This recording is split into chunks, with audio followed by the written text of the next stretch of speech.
अस्सलाम वालेकुम जी। तो बन रहे हैं बर्गर, छोटी सी वीडियो जस्ट। और इसमें जी सिर्फ पैटी डाला है मैंने फ्राई करके, बर्गर पैटी और खैर मैंने इनको किया वो फ्राई।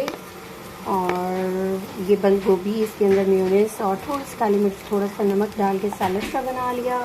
फिर ये इस तरह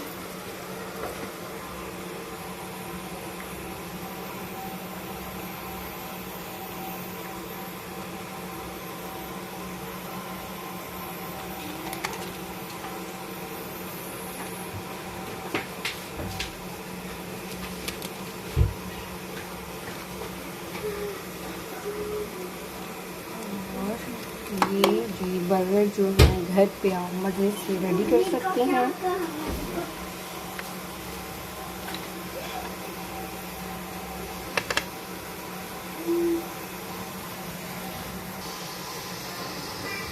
बस जी तो फिर इस तरह दे दें आप सैलेड बर्गर।